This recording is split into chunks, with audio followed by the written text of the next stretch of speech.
né? Uma alegria, porque eu vou já falar um pouquinho para vocês sobre o currículo da Fernanda, certo?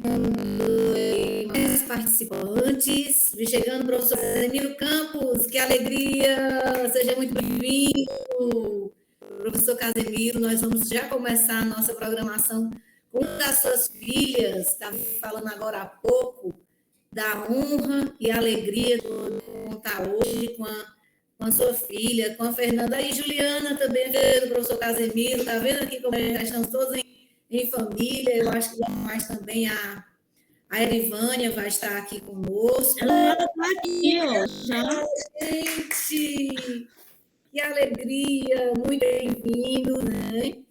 É uma honra, uma alegria. Humberto está aqui, liguei, Humberto, sua imagem para poder a gente se ver. Que maravilha, muito amada, é toda muito especial, muito competente em tudo que faz, né? Então, é assim, uma honra a gente poder desfrutar da amizade de vocês, essa convivência que em alguns anos ela vai se estendendo, ela vai, né, criando outras raízes como uma árvore, e a gente sabe que todos vocês trabalham, né? A Juliana está lá no CINEP, mas conseguiu tirar um tempinho para chegar. A Ivânia também, muito bem-vinda, manhã da Fernanda, casa do pai. Então, assim, hoje é o encerramento de mais um curso do programa Café, Educação e Cultura, que é o curso de extensão e obra de Edgar Morin. Nós vamos hoje para a 12ª palestra de um curso de extensão de 180 horas, o que é uma maravilha. E, assim, poder contar com nomes de pessoas que são, assim, preciosas. Cada um que esteve aqui, eu sou suspeita de falar, porque sou eu que coordeno e penso a programação, mas são vocês dizer se gostaram do curso. Hoje nós vamos para o encerramento do curso. Esse nosso curso, ele tem como objetivo ver, parte do programa Café, Educação e Cultura, a intencionalidade de formação profissional para gestores, professores, profissionais da área da educação escolar e não escolar, professores, profissionais e estudantes da Universidade Estadual Vale do Acaraú, a UFA, que fica em Sobral, Ceará, e outras instituições de ensino superior na relação à educação e cultura.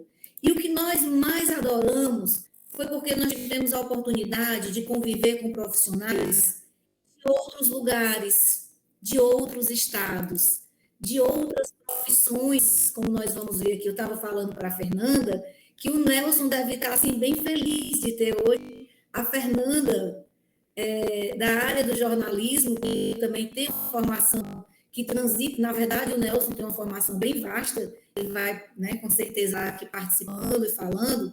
Ele mora hoje, acho que é em Salvador, não é, Nelson?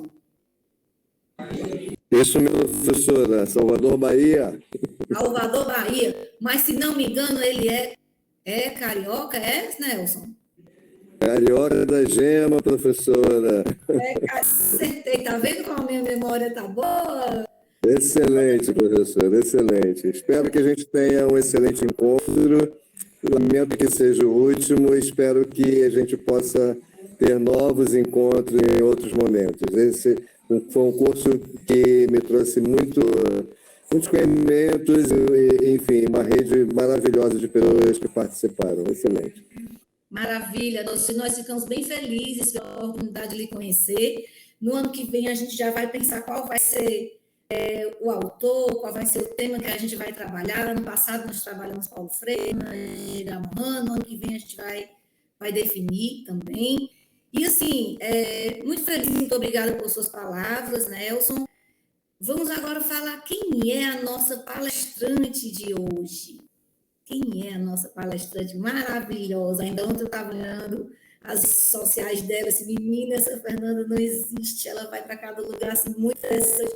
A gente viaja com ela, sabe? Assim, quando a gente entra nas redes sociais da Fernanda, ela é fefíssima, Aí vocês vão ver por onde ela passa, o que ela faz, a forma, a sensibilidade que ela tem como artista, sabe?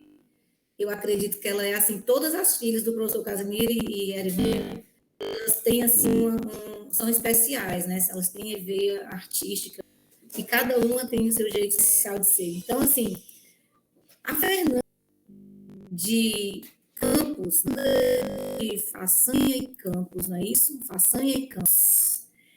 Ela é jornalista, formada em comunicação social, jornalismo, pela Universidade de Fortaleza, Unifor. Fernanda se formou em jornalismo em 2017.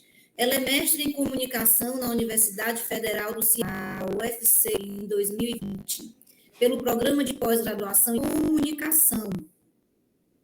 Ela é doutoranda do programa de pós-graduação em comunicação da Universidade Federal de Juiz de Fora, bolsista CAPES. Imagine a responsabilidade, né? Nós sabemos quantos bolsistas, quanto de responsabilidade que nos compete. Fernanda também é repórter, produtora, pesquisadora, escritora e fotógrafa.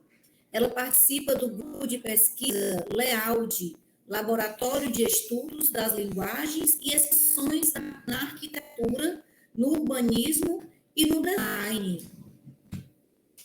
Atua como jornalista e assessora de comunicação do Graffiti Queens, e é editora da revista Graffiti Queens. É autora do livro infantil Revirando Meu Guarda-Roupa, gente, que é linda a história do Revirando Meu Guarda-Roupa, de 2017, e do livro Reportagem Ruas e Cores, o grafite como arte viva na cidade, 19. Produto vencedor do Prêmio Regional Nordeste e Nacional Procon de 2018, na categoria de livro Reportagem e Jornalismo. Atualmente trabalha como escritora, fotógrafa e jornalista autônoma, produzindo livros, obras, fotografias e conteúdo para diferentes veículos e projetos, principalmente relacionados.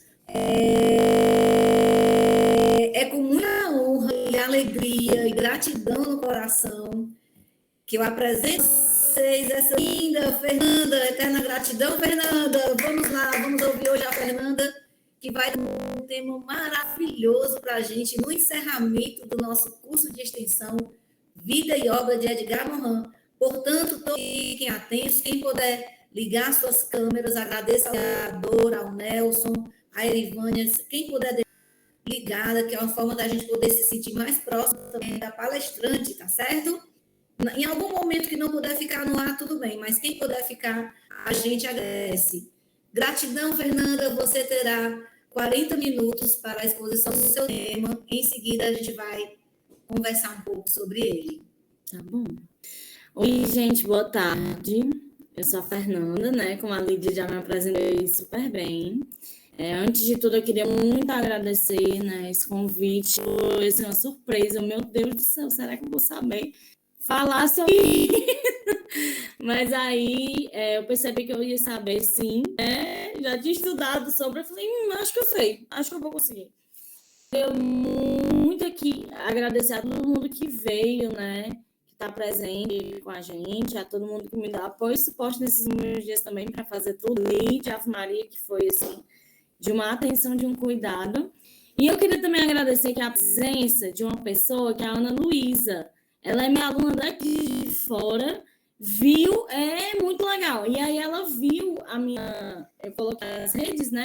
E ela está aqui presente, a Ana Luísa Tostes. Então, obrigada, Ana Lu, por estar aqui com a gente, sendo minha família toda. A gente está muito feliz, Fernanda. E aí, eu achei legal também registrar aqui a presença dela e talvez entre outras pessoas. E eu tô meio nervosa, mas vai dar certo. Vou colocar logo aqui nossa apresentação para a gente já começar. Sejam todos muito bem-vindos, viu? A Fernanda acabou de dar boas-vindas aos nossos convidados de hoje para prestigiar esse momento da palestra de encerramento do curso de extensão Vida e Obra de Edgar Morin. Muito bem-vindos, Ana Luísa, e todos que chegarem aqui. né? Aí, muito bem-vinda à família do professor Casemiro Campos, que está aqui também para prestigiar. Essa palestra está sendo gravada, as outras foram gravadas, tá certo? Depois vai ficar disponibilizado no canal do YouTube. Para quem faltou hoje, porque muitas pessoas às vezes não assistem naquele determinado horário porque estão trabalhando, e aí elas ficam com um tempo de uma semana para assistir e preencher a frequência, tá certo? Beleza. Eu vou dar continuidade. Vocês já estão vendo minha tela, a apresentação? Tá vendo, Lídia? Perfeito, tá lindinha. Pois eu vou começar. Gente, primeiro, o meu tema de apresentação, né, é Edgar Morin, Cultura e Comunicação de Massa do século XX, fazendo parte aqui do curso de extensão que a Lídia apresentou, uma pequena apresentação de quem sou eu. Eu queria que muitos autores fizeram isso, né, iniciaram falando um pouquinho sobre quem é Edgar Morin. Edgar Morin é um pesquisador emérito do Centro Nacional de Pesquisa Científica, né, formado em Direito, História e Geografia. Eu acho que é interessante a gente começar também falando dessa multidisciplinaridade de Edgar Morin, porque apesar dele não vir da comunicação, ele também estuda comunicação, né? Então isso é algo muito interessante e é um ponto importante da gente começar a contar sobre essa história, né, da comunicação de massa, né? Então, vim desse autor, né? Esse autor que é formado em Direito, História, Geografia, estudo na educação, na filosofia, na sociologia, na epistemologia. Sua abordagem de pensamento é conhecida como pensamento complexo ou paradigma da complexidade. Ele não se identifica como um teórico da complexidade, nem pretende limitar seus estudos à chamada ciência da complexidade. Eu acho que ele é muito mais que isso, né? Enfim, eu queria também falar outra coisa, antes de começar de fato, pedir que caso a Lídia ou o professor Casimiro ou alguém queira falar, queira perguntar, queira tirar dúvidas, podem ir falando e a gente vai conversando, tá certo? Eu queira complementar o que eu estou falando também, acho que vai ser importante a gente ter essa duplicidade aqui, né? Esse companheirismo aqui nessa apresentação. Bom, para iniciar, Edgar Morin e a comunicação. Então, quando a gente vai buscar sobre a trajetória de Edgar Morin na comunicação, né, eu tentei também trazer esse olhar diferente, como vocês veem, a maior parte aqui talvez da educação, né? Então, eu tentei trazer esse olhar para a comunicação. A gente inicia encontrando Edgar Morin dentro das teorias da comunicação. Então, vou explicar um pouquinho sobre isso. O que são as teorias da comunicação? Eu sou formada em jornalismo, né? Acho que na apresentação me falou isso, então por isso eu vou complementar com essa noção da comunicação aqui. Quando a gente vai estudar sobre o que é a comunicação, o que é a ciência da comunicação, né? Que são as ciências da comunicação, a gente inicia com os estudos relacionados às teorias da comunicação, que são a parte fundamental dessa ciência, digamos assim, né? É o que maior fundamenta os estudos dentro da comunicação. Então, dentro dessas teorias da comunicação, eu trouxe até um livro aqui que é muito importante, né, para a gente da comunicação, que o nome é Teorias da Comunicação, Conceitos, Escolas e Tendências, né? As teorias da comunicação, de uma forma resumida, tá? Bem resumida, ela tem uma separação em questões geográficas e de localização e de temáticas também. Então, por exemplo, tem uma escola, né, que é a pesquisa norte-americana, a escola dos Estados Unidos, digamos assim, né, a escola de Frankfurt, a escola de Chicago, os estudos culturais, o pensamento contemporâneo francês, que é considerado uma outra escola também.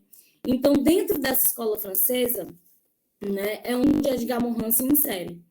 E a escola francesa ela é uma expressão paradoxo. Então, os pensadores, eles sempre foram heterogêneos entre si. Isso quer dizer que o que eles pensam sobre as questões que eles vão debater dentro dessa escola francesa, né, são temáticas meio que similares, né? Elas giram em torno dos estudos relacionados, né, à cultura de massa, à indústria cultural, à mídia e comunicação, sendo que eles vão ter opiniões diversas e olhares diferentes, como se mesmo angulações diferentes, sobre esses determinados conceitos, certo? Então, aqui dentro dessa escola, eu trouxe outros pensadores, outros intelectuais, para vocês terem uma noção de quem que participava, né, dessa escola. E aí eu coloco aqui Pierre Bourdieu, Virilio, Marcel Baudrillard, Derrida, Levi, Debré, que são autores importantíssimos para a teoria da comunicação em si. E cada um deles tem uma diferente teoria, digamos assim, né? Sobre a comunicação, sobre a mídia, sobre esse olhar relacionado à mídia mesmo, né? A comunicação. Então, outra pontuação que eu trouxe é que nenhum desses autores citados eles vão se dedicar de forma continuada e profícua aos estudos da comunicação. Dentro dessa escola, da escola tida como francesa, que na verdade eles se definem como uma escola mesmo, né, como a escola de Frankfurt ou a escola de Chicago, eles só se dedicam à temática, né? E aí os estudos eles vão vir de outras disciplinas, né? Então, eles são muitas vezes, né, esses intelectuais são da sociologia, da antropologia, da história, da filosofia, e aí complementam isso a comunicação. Então, quando a gente chega a Edgar Morin, um texto nesse livro que é especificamente sobre a escola francesa, né? Os estudos franceses, na verdade. Então, tem uma frase que é assim: Bourdieu não vacilaria, os estudos da comunicação pertencem inexoravelmente à sociologia da cultura, ou seja, há uma relação direta com as questões da cultura, da sociologia, né, de outras temáticas. E também eu trouxe uma pontuação importante sobre a contribuição de Edgar Morin, que o autor diz o seguinte: enquanto isso, Edgar Morin não se afasta de sua rota complexificadora, tecendo junto variáveis antagônicas e complementares e relativizando o papel dos mídia em sociedades perpassadas por múltiplas determinações. E aqui, gente, quando a gente fala o papel dos mídia, não está escrito errado, tá bom? A gente, quando vai escrever na comunicação, né, principalmente lê esses teóricos antigos, mídia, meio, comunicação, né, sempre, alguns estão determinados escrito mídia mesmo, estudo dos mídia, estudo dos meios, né? Então, às vezes fica aí, o estudo do meio, né? Às vezes na tradução fica só mídia mesmo. Então, Morin reconhece a força estimuladora de imaginários dos meios de comunicação, mas estabelece sistemas de influência recíproca. A mídia alimenta-se do mundo, que é alimentado pela mídia. O imaginário move homens que veem no imaginários o espírito do tempo dinamiza o espírito do tempo. Então, a gente percebe também, a partir desse resumo aqui trazido por esse autor, o Silva, né, ele vai pontuar que essa teoria de Morin ela é uma teoria também um pouco cíclica, né? Então, ele sai primeiro dessa questão da mídia, depois ele vai para a questão do imaginário, né, para a questão do homem, do ser humano em si, e depois a questão do espírito do tempo, né, que é como se fosse de como aquele tempo se comportava, aquela sociedade se comportava naquele período específico, né? Então, quando a gente vai estudar sobre a questão das culturas de massa no século XX, Morin ele tem uma obra sobre isso, que o nome é Culturas de Massas no século XX, o espírito do tempo. Tanto que, quando eu fui olhar essa obra pela primeira vez, eu fiquei assim, gente, mas é uma obra, são vários livros, e aí isso é um pouco para quem vai procurar pela primeira vez, mas basicamente é isso. Uma obra, 2 volumes, Neurose e Necrose. Volume 1, Neurose, e volume 2, Necrose. Aí que eu separei 2 slides para explicar para vocês primeiro a neurose e depois a necrose, certo? Esses nomes são bem, meio, sei lá, neurose, necrose, parece que alguém está tendo alguma coisa. Né? Vou explicar. Quem está rindo aí? Que eu não estou vendo vocês, mas... Eu estou rindo.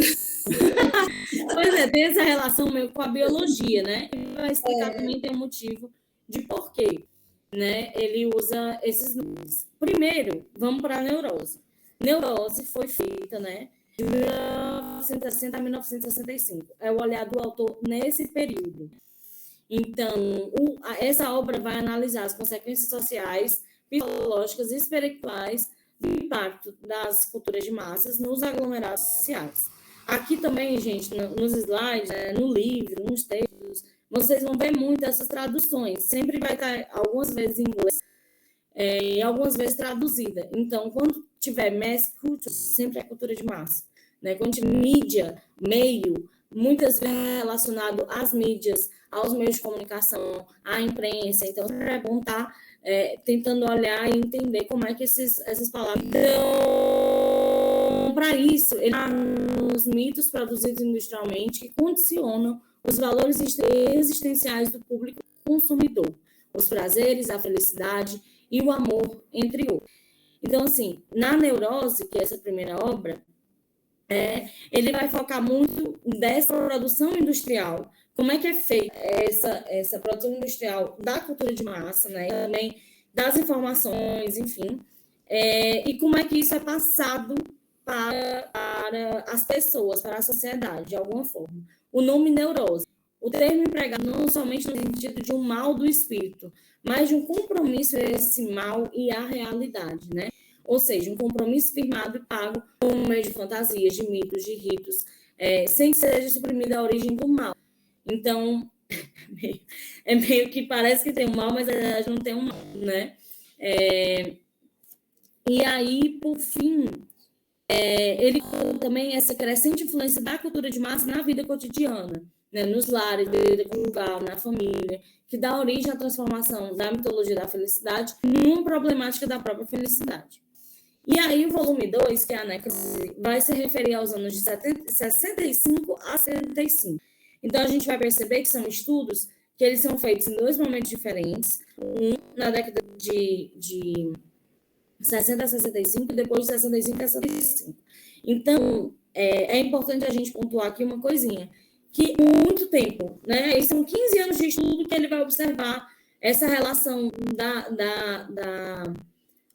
dos meios de comunicação, da cultura massa, né? desse desenvolvimento em relação à sociedade também. Então, que na Necrose vai ter uma própria noção da cultura de massas, torna-se uma problemática, passando a exigir não só uma ampliação da sua primeira definição, como também novas bases metodológicas e epistemológicas para o seu estudo, visto que uma verdadeira necrose operou-se no organismo cultural da nossa sociedade ocidental. A necrose vai usar no sentido de decomposição de um órgão que pertence a um organismo ainda vivo, né? Então, eu acho que Edgar Morin é meio trágico nessa referência de termos, de palavras, de terminologias. Enfim, se de massa, a necrose convida aos preparativos de uma longa viagem de um destino ainda ignorado, né? Que constitui um delirante desafio às disposições epistemológicas do leitor. E dando continuidade, né, aqui na apresentação, até na determinação com a professora Lídia, né, estou botando a culpa da Lídia, estou brincando, a gente definiu que seria melhor apresentar alguns conceitos tratados no volume 1, a Neurose, né, para a gente tentar entender um pouquinho dessa obra mesmo. E não só da obra em si, mas também esses conceitos tratados no livro. Então, eu vou trazer aqui para a nossa apresentação um pouco mais sobre a neurose, né, sobre a questão da cultura de massa e da indústria cultural, certo? Gente, a Fernanda é mais, viu? Quero só dizer, para só um pouquinho o protocolo, que desde o início, gente, a Fernanda, só pode ser filha do caso da Erivânia mesmo, ela foi, assim, muito dedicada, viu? Muito detalhista, com a melhor, assim, boa vontade que vocês possam imaginar para trazer hoje, assim, muito carinho e fundamentação essas reflexões. Ela pegou com a missão e tanto, ela pegou o tema de encerramento, que o Edgar Morin, o pensamento dele já não é tão fácil da gente compreender as obras, né? Ele tem ideias maravilhosas, mas ele não tem uma escrita assim que às vezes flui logo, né? Por conta do olhar dele, da filosofia e tal. Assim, ela teve todo um cuidado de pensar a programação desde o início e assim esse cuidado junto a mim, né, para saber qual era a expectativa do curso. Então, se deliciem, sabe? Assim, aproveitem, façam registros aí no chat aí o que vocês estão achando. Façam perguntas e no final todo mundo vai querer também estar ouvindo vocês, o que vocês acharam. Então, esse tema é um tema que vai exigir um pouco mais, porque quando a gente fala em cultura de massas, não é algo tão simples e que a gente tem que ir lá adiante com uma visão muito crítica para entender, né? Para compreender o que o Edgar Morin traz, e a Fernanda vai estar relacionando isso com a história de vida dela e com outros autores também. Vejam aí, foi uma grande missão, mas que eu tenho certeza que ela está já arrasando. Obrigada, Lídia. Mas, gente, foi isso. Assim, eu tentei trazer para entender um pouco dessa questão teórica do Morin. Ele passeia, né, por muitos autores. Muitos autores também falam da comunicação, muitos autores da comunicação também falam sobre a temática das culturas de massa. Assim, Lídia, eu não sei como é na educação, viu, professor Casimiro também. Mas na comunicação, a cultura de massa, a questão da indústria cultural, é um marco teórico importantíssimo, sabe? E que vai ter uma repercussão teórica, né? E futura, quando a gente vai estudar as teorias completas, muito forte e muito presente. Então, lendo Edgar Morin, né, de forma mais focada, a gente percebe que ele tem, Lídia, apesar de tudo, apesar de ser um texto denso, apesar de ser um texto antigo, é um texto extremamente atual, né? E que dá para a gente olhar para o que ele fala de uma forma do hoje. Então, eu tento trazer aqui também alguns exemplos atuais do que é que o Edgar Morin traz. No meio da apresentação, para vocês não cansarem da minha voz, que eu pensei nisso também, eu trouxe um videozinho, se der tempo a gente coloca, para falar um pouquinho aí sobre essa indústria de massa, né? Ou sobre essa indústria cultural. Estou trocando os conceitos. Mas, Lídia, tu vai me avisando do tempo, tá bom? Eu já estou quantos minutos falando, só para ter noção? Tranquila, deve estar com uns 15 minutos, 20 no máximo. Então, vamos lá. Tranquila.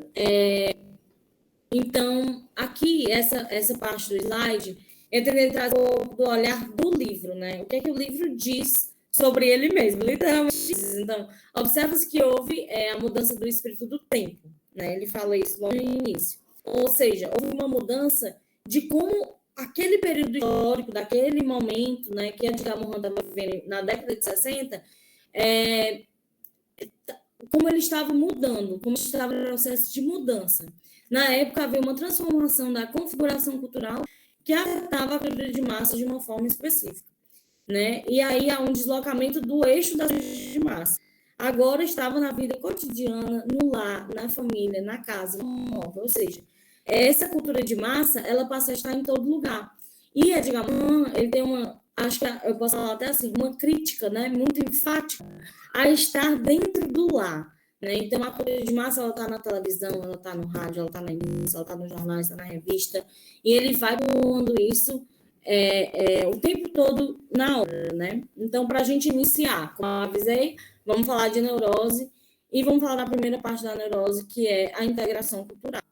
Então, fazendo uma contextualização histórica, ela se inicia no começo do século XX, né, em que o poder industrial ele foi estendido por todo o globo. Então, esse contexto também está numa colonização pós-colonização da África e dominação da Ásia. Né? Ele vai observar que as imagens passam a sair por todo lugar, fitas magnéticas, antenas de rádio, de televisão. Eu, quando li esse trecho, né, que ele observa que as imagens passam a sair por todo lugar, achei extremamente atual. Porque hoje, né, quando a gente dá teóricos mais atuais, livros mais atuais, vão que a nossa cidade de imagens, né? A nossa cidade, a nossa sociedade é uma sociedade de imagem. Então, o tempo todo a gente pensa, a gente vê imagens, né? A gente fabrica mentalmente imagens. A gente está aqui com o celular na mão, fazendo fotografia e tal, pensando nessas coisas. Então, a imagem, ela está presente. Estamos aqui, eu mesma pensei numa imagem para estar nessa aula. Então, o tempo todo a imagem, ela vai ser pontuada. E Edgar Morin já observa isso de início, né? As imagens, elas saem por todo lugar. Está na TV, está no rádio, está numa imagem que seja uma imagem sonora, né? Então, as informações, elas rodam e navegam em jornais, revistas, e tudo passa a ser informação, e tudo passa a ser informado. E aí ele pontuou que há uma segunda industrialização. Ele vai observar que houve a industrialização do espírito, e a segunda colonização da alma, um progresso da técnica. Aqui, gente, a todo momento, o Edgar Morin ele vai pontuar aqui. há uma produção de informação. E para produzir-se a informação, há uma técnica, né? Há uma forma de se escrever, há uma forma de como comunicar aquilo. Então, ele também vai observar esse progresso técnico. Vai haver a venda desses produtos, né? Então, produtos como músicas, fios, palavras, passam a ser feitos através de onda, fabricados industrialmente e vendidos comercialmente. Então, esses produtos, eles passam a ser comercializados. Por isso também, ele pensa como se fosse uma produção industrial mesmo, né? Há uma produção daquele produto, né? Inicialmente um produto bruto, depois esse produto passa por um progresso técnico, depois esse progresso técnico tem resultados de produtos mesmo, e aí ele dá o exemplo como o cinema, o rádio, a TV, tem esses produtos, né, sendo veiculados, né? E aí ele pontua que há uma terceira cultura, que essa terceira cultura, ela vai ser advinda da imprensa, do cinema, é uma cultura, observando o texto, obviamente, muito pontuada na comunicação, né? Então, ela vai se projetar das culturas clássicas. Ele pontua como sendo culturas clássicas, a religiosa, humanista e nacional. Essa questão também foi pensada pós Segunda Guerra Mundial, detectada pela sociologia americana como a cultura de massa, né? Que é a mass culture. Falando assim, mas que... Cultura de massa, vamos lá para o que é a cultura de massa. Então, quando eu fui pontuar, ler, observar, eu coloquei essa propaganda produzida pelas zonas massivas da fábrica industrial, propaganda pela técnica, com destino final a uma massa social. Então, essa cultura de massa, e aí ele vai explicar para a gente o que é a massa social, a massa e a cultura, né? Então, ele vai explicando de pouquinho em pouquinho. Primeiro, massa social. É um aglomerado de indivíduos para qualquer classe e família. Ou seja, quando a gente vai pensar em massa, a gente vai pensar não no macarrão, tô brincando, mas voltando aqui. Quando a gente pensa em massa, a gente pensa num aglomerado completo, né? A gente não vai pensar de uma forma individualizada, a gente vai pensar de uma forma massiva, né? Ou seja, eu trouxe até essa imagem aqui, que há um produtor de conteúdo, né, que ele produz para uma massa, não necessariamente pensando em um indivíduo só, né? Ele não vai pensar em informação para a Maria, por exemplo. Ele vai pensar na informação para todo mundo, não só na Maria, no João, na Fernanda, em todo mundo, entendeu? E é essa massa que ela não tem como é que eu posso explicar? Algo assim individualizado mesmo, uma característica individual. Não é pensado nessa característica individual, né? Então, o termo cultura, ele também é sinônimo de sociedade industrial, sociedade, massa e mass society. Então, também vem dessa formação aí textual, né, e contextual. Massa é a noção do termo a priori limitado, né? Então, o autor vai pensar nisso. Mas massa, como eu estava pontuando aqui para vocês,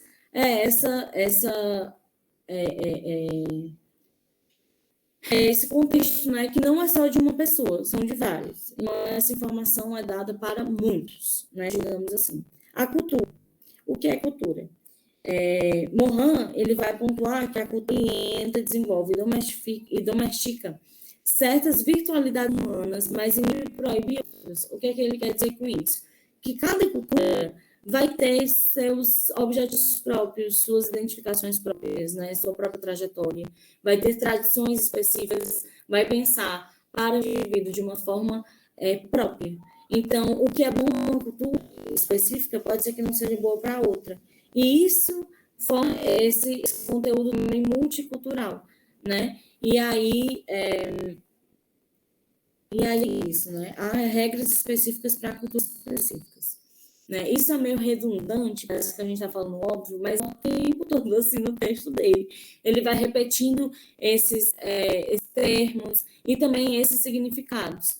E aqui, né, eu coloquei um trecho do livro que diz o seguinte: precisa adiantar que uma cultura constitui um corpo complexo de normas, símbolos, mitos e enigmas que penetram o indivíduo em sua intimidade, estruturam os instintos e orientam as emoções. Então, assim, basicamente, né, é isso. Assim. Outra partezinha que eu vou ler daqui, para a gente não ter que ficar também aturando. Ponto de apoio imaginário à vida prática. Ponto de apoio prático à vida imaginária. Aí ele retorna, é cíclico.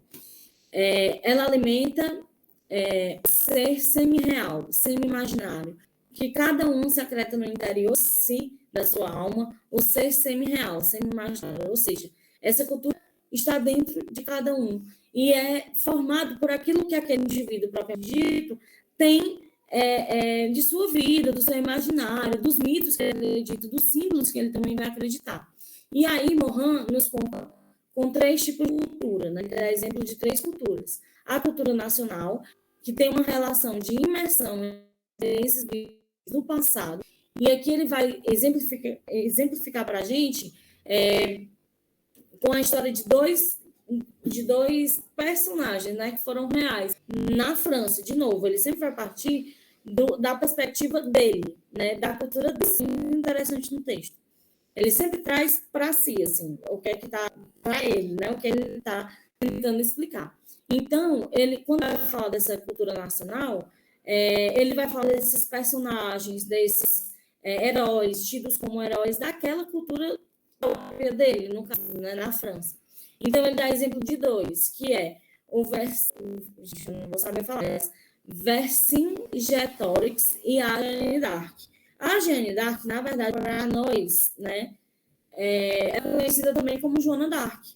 Eu estava vendo, pesquisando sobre ela, e, na verdade, Joana d'Arc. Só que a tradução do nome dela para o português foi Joana. Só que, como o texto foi escrito em francês, né, o texto original, a tradução do texto fica Jeanne ainda. Mas, enfim. Interessante, não é, Fernanda, essa descoberta? Eu não sabia, só também lendo e vendo. E quando você pesquisa Jeanne d'Arc e Joana d'Arc, são as mesmas imagens. E é por isso que eu também trouxe aqui imagens para a gente ver quem são essas pessoas. Que são o quê? Basicamente símbolos de heroísmo, de heróis, né? De uma cultura materna, ou de uma imagem materna ou paterna daquela, né? Então, ele até pontua isso aqui, que o corpo assume a figura materna da mãe, da pátria, que deve ter um amor, e a figura paterna dessas 2 figuras, né? A Jeanne d'Arc, que foi uma camponesa e santa francesa colonizada pela Igreja Católica, considerada uma heroína na França pelos seus feitos durante a Guerra de 100 Anos. E o Vercingetorix, ele foi chefe gaulês do povo dos Arvernos, que liderou a grande revolta gaulesa contra os romanos em 53 a.C. Mais velho que meu pai. Vamos lá, o exemplo de 3 culturas. Continuando. Primeira, cultura nacional, depois cultura religiosa e, por fim, cultura humanista. Você está mexendo com ele, viu, Michelle? Daqui a pouco ele vai entrar aí. Vai falar. Ele vai falar. Mas 53 a.C. é bem antigo. Mas, enfim, eu tô brincando. E aí, quando a gente fala da cultura religiosa, é realmente uma cultura religiosa, que acredita em Deus, que vai salvar e tal. E a humanista, eu estava até com dúvida do que é a cultura humanista, mas é basicamente o que ela diz em si, da palavra. É uma cultura de valorização do próprio ser humano. Então, outra frase aqui do Morin para poder guiar a gente, né? Como veremos, a cultura de massa é uma cultura. Ela constitui um corpo de símbolos, de mitos, de imagens, concernantes à vida prática e à vida imaginária. Ou seja, a cultura ela vai também ter essa tendência de propagar símbolos próprios, mitos próprios, imagens próprias dela, né? E acaba contribuindo, de alguma forma, contribuindo entre aspas, tá? A uma vida imaginária, né? A noção imaginária de cada indivíduo. E ela está crescendo a cultura nacional, a cultura humanista, a cultura religiosa, e vai entrar também em concorrência com essas culturas. E aí, quando ele vai dar esses exemplos de 3 culturas, ele também vai pontuar o seguinte, que as sociedades modernas, elas são sociedades policulturais, ou seja, tem muitas culturas dentro da nossa sociedade atual. E aqui eu trouxe uma imagem óbvia dessa policulturalidade, né? Que são as pessoas de diferentes lugares, diferentes ambientes, né? Elas trazem diferentes contribuições. E aí no texto, o Morin vai pontuar o seguinte, que isso também deve ser acrescentado à cultura de massa. A massa ela é policultural, né? Ou seja, ele pontua assim, que o que é que ele quer pontuar enquanto policultural? Que pode ter um cristão na missa, pode ter um francês dentro do movimento, e cada cultura que um indivíduo só vai obter, ela de diferentes origens, diferentes momentos, né? Enfim. Morin ele vai acrescentar que não há uma autonomia própria dessa cultura de massa.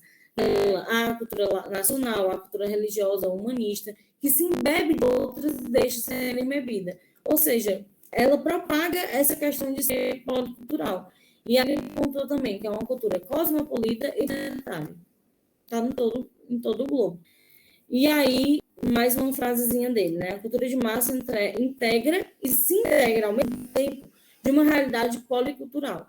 Faz-se conter, controlar, censurar pelo Estado, pela Igreja e, simultaneamente, tende a corroer, a desagregar as outras culturas. Né? E aí, ele também vai pontuar sobre a questão da crítica intelectual ou crítica dos intelectuais. O que é isso? Basicamente, é que ele vai contar para a gente que há uma crítica dos intelectuais em relação à cultura de massa, justamente por ser uma cultura popular, popular entre aspas, né? E aí ele vai pontuar que esses intelectuais vão olhar para a cultura de massa não como algo popular, mas vão ver como algo intelectual. E eles consideram, né, esses intelectuais, que ela é uma mercadoria ordinária, tida como feia, né? Que nos Estados Unidos ela vai ser considerada enquanto curse. O que é isso? Né? Do significado, porque uma palavra em inglês do nada, assim, aparecendo para a gente. O que é usualmente empregado nos estudos de estética para designar uma categoria de objetos vulgares, baratos, sentimentais, bregas. Basicamente, vai se avaliar os intelectuais em relação à cultura de massa, segundo Morin, tá?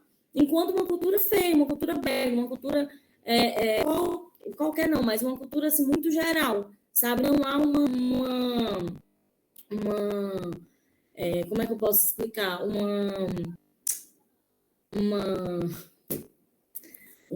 A palavra não está vindo, galera, vou passar para frente, mas eu acho que deu para entender. É algo vulgar, não é algo tão chique a palavra, mas assim, mais complexo, entendeu? As críticas marxistas de esquerda, né? Na falsa cultura, a alienação do homem não se restringe apenas à alienação do homem ao trabalho, mas também ao consumo e aos lazeres. Ou seja, aqui vai ter também esse olhar em relação às críticas marxistas, que não é apenas a cultura de massa, não é apenas para o trabalho. Ela é principalmente voltada à questão do consumo e do lazer. Principalmente, o foco dela é muito mais esse do que o trabalho em si. E isso na frente, né? Porque de trás pode ter uma relação direta com o trabalho. Então, Aldo define que há uma resistência das classes intelectuais. Ele endossa que não são os intelectuais que fazem essa cultura, mas progressivamente os intelectuais são atraídos a ela. Então, a reação do inteligentista é contra o imperialismo do capital e reina do lucro, né? Ele vai pontuar que esses intelectuais eles são empregados pela cultura, pela indústria cultural, né? E que a cultura de massa é consumida no decorrer das horas, né? E aqui eu trouxe mais 3 pontuações em relação a isso, que o produto da cultura ela vai estar estritamente determinado por seu caráter industrial, de um lado, e de consumação diária do outro, sem poder emergir de uma autonomia estética. Ele não é policiado nem infiltrado, nem estruturado pela arte. É um valor supremo das culturas dos cultos. Ou seja, o que é que quer dizer em relação ao culto da arte? Tudo que é inovador se opõe às normas dominantes da cultura. Né? Eu também entendo esse culto da arte, se vai estar equivocado, tá? Lídia e professor Casimiro, se tiver, vocês pontuam aí. Mas eu vejo também como justamente esse olhar um pouco mais complexo para o que é produzido, né? Não há esse culto da arte, né? Que nem é estruturado pela arte, ele mesmo diz. Então, o Mohan também pontua que, ao fazer uma pesquisa como essa, né, o pesquisador deve fazer uma autoanálise sobre o que ele tem enquanto concepção do que ele vai estudar. Ou seja, quando ele vai para a cultura de massa, né, e aí ele dá o exemplo dele mesmo para com a cultura, né? Ele tem um olhar também de onde ele veio, do que ele consome, a partir de que olhar ele vai estar olhando para aquilo, né? É interessante porque o Mohan, ao mesmo tempo que ele está pontuando sobre uma questão teórica, ele também fala muito da história dele, né? Acho que na primeira palestra que o professor Casimiro deu para a gente, ele pontuou um pouquinho sobre isso, né? Que o Mohan traz a história dele lá dentro também da questão teórica. E lendo um pouquinho sobre ele, sobre isso, ele vai sempre estar trazendo para a gente. Aqui, a indústria cultural. Eu trouxe um videozinho, mas eu acho que pelo passar da hora, né, eu vou seguir para frente, tá bom? Se quiser, eu mostro o videozinho. Mas eu vou fazendo... Seguindo, Fernanda. E aí, o vídeo, se der, a gente passa no final, porque de toda forma ele vai ficar disponível no live, todos os slides, poderão assistir também. Mas olha, menino, que maravilha. Vamos lá. Pronto, a indústria cultural. Antes da gente falar sobre o olhar de Mohan a ela, eu acho interessante a gente trazer de onde é que ela veio. Então, a indústria cultural, lembra para vocês que eu falei no início das teorias da comunicação? E também que havia uma escola na escola de Frankfurt. Então, a indústria cultural ela vai surgir na escola de Frankfurt, a partir de Adorno e de Horkheimer, né? E é isso. Então, a indústria cultural ela vai depender do lucro para se perpetuar. Por isso, é necessário a manutenção de um status quo que a favoreça. Isso é, o sistema capitalista que alimenta. Então, a indústria cultural é basicamente esse olhar para a cultura enquanto uma indústria, né? Enquanto uma produção industrial mesmo. Né? Justamente porque há um sistema capitalista, né? Está nela. Então, mais uma frasezinha aqui de Mohan, que os conteúdos culturais diferem mais ou menos segundo o tipo de intervenção do Estado. Pode ser negativa, ou seja, censura, controle, pode haver controle, censura, né? Ou positiva, que ele vai relacionar mais com para orientação, para politização, para domesticação, né? Segundo, o caráter liberal ou autoritário da intervenção. No tipo de Estado interveniente. Então, vai depender de que Estado vai haver esses conteúdos culturais sendo produzidos, né? Pode ser um conteúdo cultural de controle ou a fim de politizar, de trazer uma ideologia, de orientar de alguma forma. E aí, também vai pontuar que há o sistema privado, que vai buscar atingir o maior lucro, né? Que ele vai querer agradar o consumidor. Eu coloquei assim, para agradar o consumidor, para justamente a gente entender que o foco é o consumidor desse sistema privado. Quando a gente vai falar do sistema do Estado, o interesse político e ideológico, ele quer convencer, quer propagar uma ideologia, né? Então, ele não quer a necessidade de instituir uma nova combinação. Quando ele diz nova combinação, é muito de tentar fazer que não haja nenhum nem outro, sabe? Mohan pontua na questão teórica, na teoria, deve haver algo mais conjunto, né, do sistema privado e do Estado em conjunto. Produção e criação, o modelo burocrático ideal. E aí, ele vai falar desse modelo burocrático, ele vai falar o seguinte, que a imprensa, pontuada como Mohan, como rádio, TV e cinema, né? A imprensa, basicamente, produz esses produtos jornalísticos, né? Que a gente tem como rádio, a TV, o cinema, são produtos também que comunicam, né? Diretamente.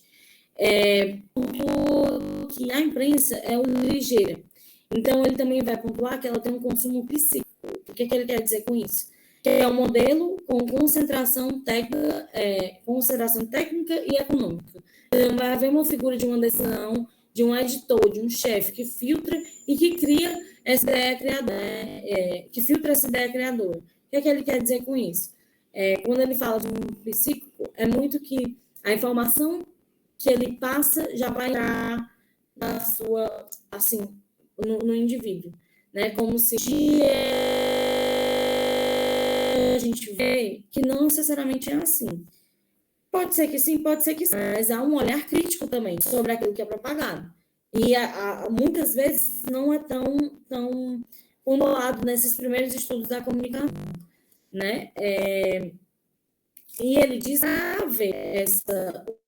o que vai ser propagado, o que vai ser informado, há alguém que cria, alguém que modela, alguém que pontua, sim, pode haver, não pode haver, que é justamente essa figura do editor-chefe, né? Então, o poder cultural ele vai estar indensado em poder burocrático e o poder técnico. O poder técnico, enquanto quem produz, enquanto que é produzido ali nessa indústria cultural, né? A estrutura uniformizadora do produto final, as receitas padrões para se fazer um filme e uma música. Então, ele fala que essa indústria cultural, essa indústria da cultura, né? Ela tem uma forma, um formato de se fazer, né? Então, tem um formato de se fazer a música, tem um formato de se fazer o filme. No filme, ele vai contar a história de um herói. Esse herói sempre acaba de uma forma positiva. Então, ele pontua que ali sempre há essa produção pensada em algo que no final seja positivo, né? Os produtos da indústria cultural têm 2 pares antitéticos de burocracia, invenção, padrão e individualidade. E a organização burocrática industrial da cultura, que ela está na própria estrutura do imaginário, seguindo esses arquétipos, né? Seguindo esse modelo, né? Então, a indústria cultural cria padrões... Oi. Desculpa. Então, se a gente for pensar no cinema, que reflexões poder fazer sobre o cinema, a influência que ele traz aí para a vida das pessoas?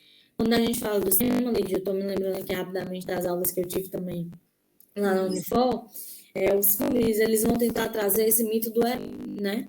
Sempre, eu não sei se posso correlacionar essas 2 teorias, mas sempre tentando pensar no cinema, filmes que venham de um olhar que possa começar com esse herói um começo ruim, né? Um começo tendo um vidente, mas depois consegue golpear esse vilão, então ele ganha no final do filme. Então, quando eu falo desse modelo, é sempre um modelo que pode começar negativo e depois ele vai para um modelo positivo, entende? E é isso, assim. No texto, ele não traz exemplo de filme, pelo menos não me lembro, tá? Desse cinema. Não sei se vocês aí estão lembrando de algum exemplo que possa também falar e completar pra gente, mas eu me lembro muito de filmes de heróis, por exemplo, Superman, sei lá, sabe? Esses filmes, assim, muito básicos, né? E precisa se dar dimensão, uma busca de padrão e de originalidade. Então, essa conexão crucial se opera segundo equilíbrios e desequilíbrios, né? A contradição entre invenção e padronização é uma contradição dinâmica da cultura de massa.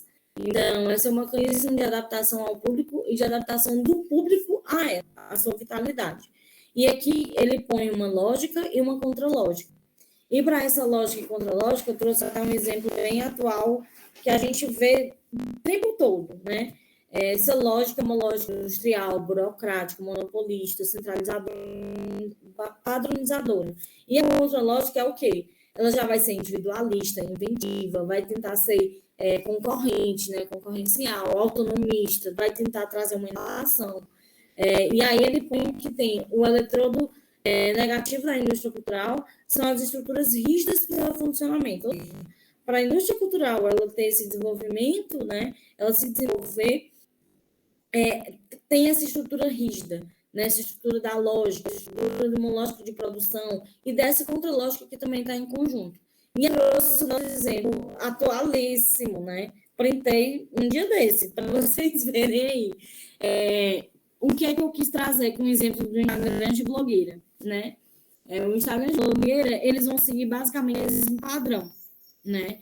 Óbvio, dentro da realidade de cada blogueira, mas é como se elas seguissem esse padrão mesmo pontuado a elas, né? E aí é um padrão que vem de milhões de seguidores, e daí.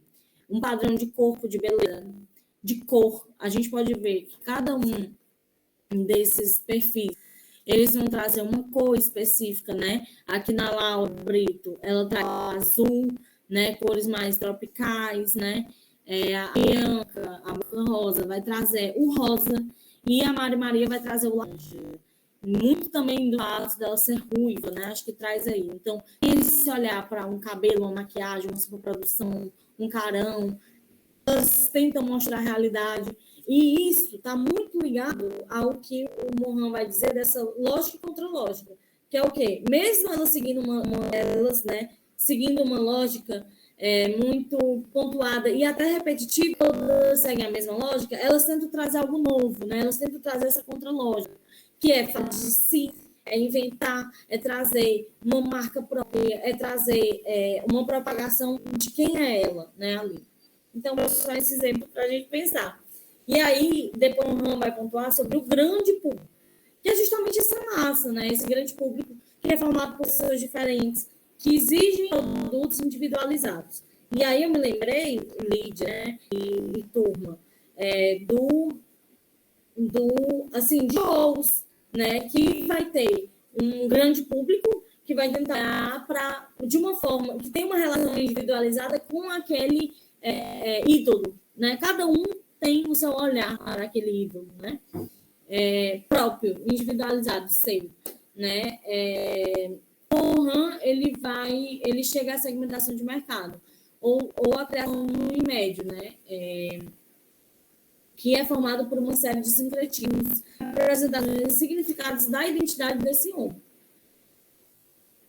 E para a gente finalizar, né, aqui, quando ele vai pontuar sobre o grande público, de modo ainda mais profundo, quando o diretor de um grande jornal, o próprio filme, dizem meu público, eles estão se referindo a uma imagem do homem médio, resultando em cifras de venda em si, mesmo homogeneizada, ou seja, a esse olhar não se sabe quem é propriamente aquele perfil naquela época, né? Porque eu acho que hoje em dia já se tem um olhar para o perfil desse homem médio, né? De quem consome o que está sendo produzido ali. E, por fim, eu trouxe um trecho, como eu falei no início da apresentação. Mann escreve na década de 60, né, 1960, sobre algo ainda muito atual. Né? Ele vai falar dessa comunicação de massa, que até hoje dá para a gente ainda pontuar e olhar para o pensamento de Mohan de uma forma muito atualizada. Eu trouxe aqui o exemplo das blogueiras, por exemplo, que na época dele eu acho que não tinham, era um outro tipo de blogueira, né? Um outro tipo de referência estética. E aí eu trouxe um trecho de uma obra dele mais recente, de 2003, assim, quando falo da mundialização ou de globalização, os fenômenos se tornam centrais.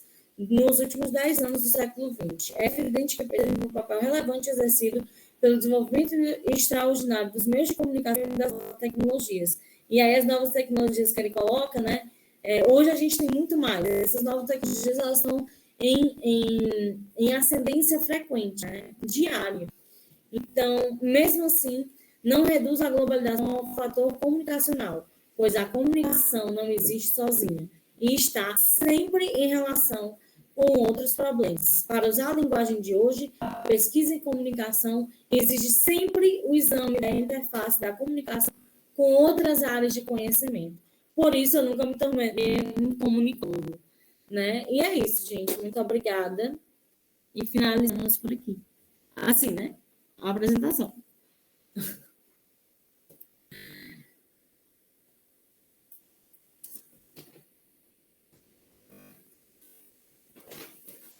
Que maravilha!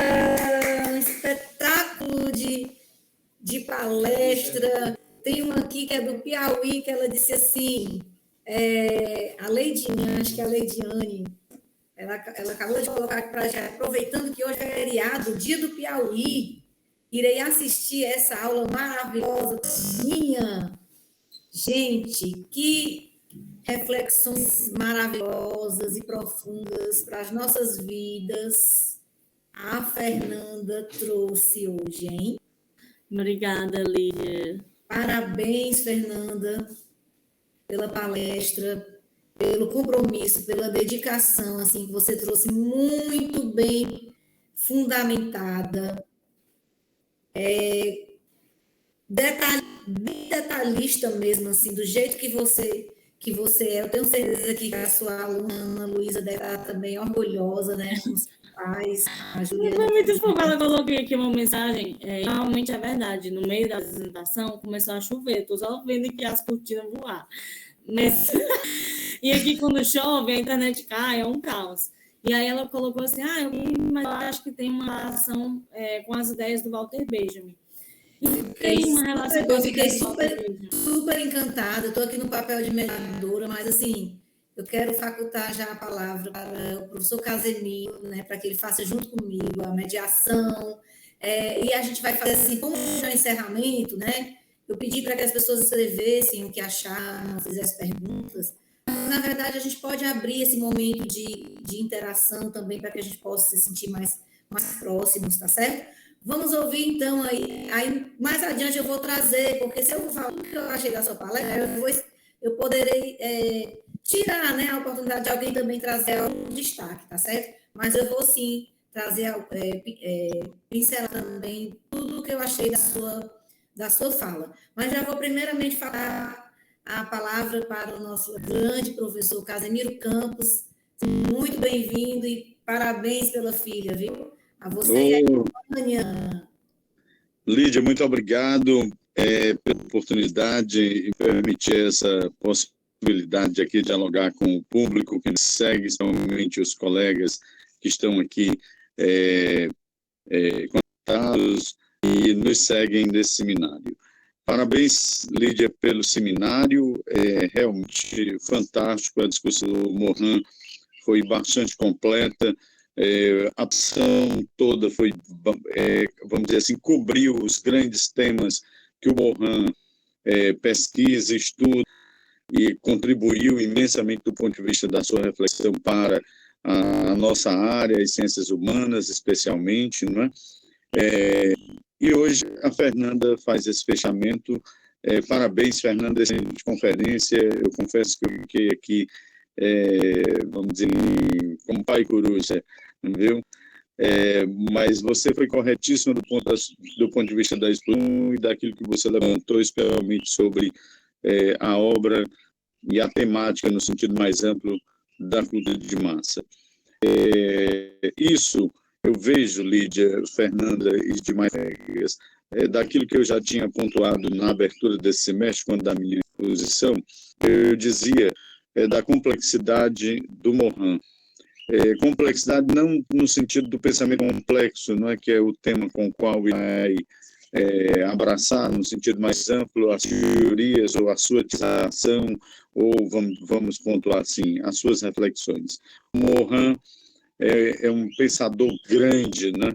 É humanista, tem uma tentativa de romper metodologicamente com o modelo de ciência que nós estamos fazendo, e isso nos ajuda muito. Por isso essa ideia, né, de integração dos saberes, daquilo que eu falava lá durante a minha exposição, e vocês veem hoje como o Morin rompe, né, a partir da obra francesa, ele dialoga com todos os segmentos contemporâneos e faz uma robusta crítica à modernidade, avança, não é, na leitura das categorias do pensamento pós-moderno e chega à reflexão do que hoje você nos traz, Fernanda, que é a questão da cultura de massa, a cultura no sentido mais, né, da indústria cultural.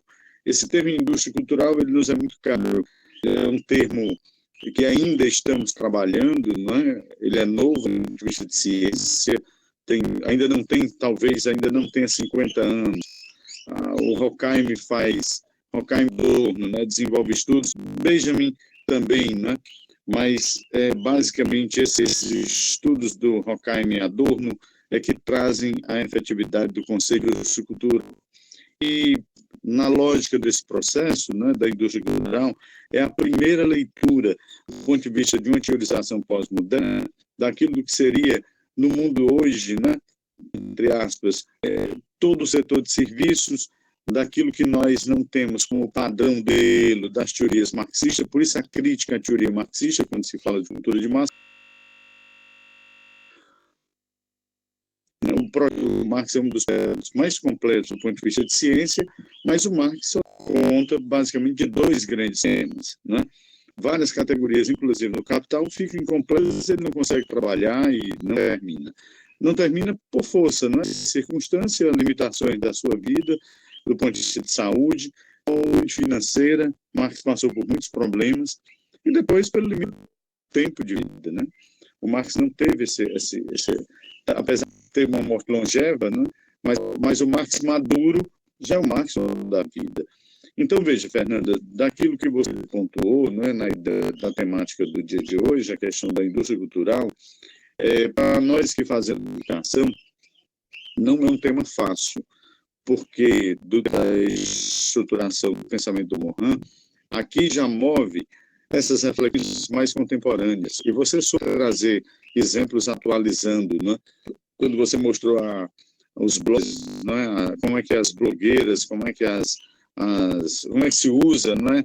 A imagem, na composição das referências do ponto de vista de comunicação, o conteúdo dessas referências, né? Então, quer dizer, tudo isso é carregado de uma simbologia cheio de sentido, e eu diria até de novos significados, né, que se renovam imensamente. Mas aí a gente vê como o pensamento humano e atual, quer dizer, temáticas extremamente complexas, né, do ponto de vista daquilo que está, vamos dizer, se originando na vida contemporânea, o Morin sobre isso exatamente na tentativa de compreender. E nos dá uma leitura, né, no sentido de melhor, como, né, melhor se pode interpretar essas referências do ponto de vista atual. E, nesse sentido, não é fácil, né? E vocês, quão é rico o diálogo do Morin quando ele traz, né, por exemplo, a categoria neurose. Com certeza, eu vi na psicanálise essa categoria, né? E quando vai falar da neurose, de um pensamento crítico, não é, como é o pensamento do Morin, nós vamos entender que a neurose é exatamente o que ele interpretou, não é? Quer dizer, é algo que está destituído, não é? Que perde sentido, que está destruído, não é? Entre aspas, né? Negou, quer dizer, apodreceu, se perdeu, não é? E é preciso renovação.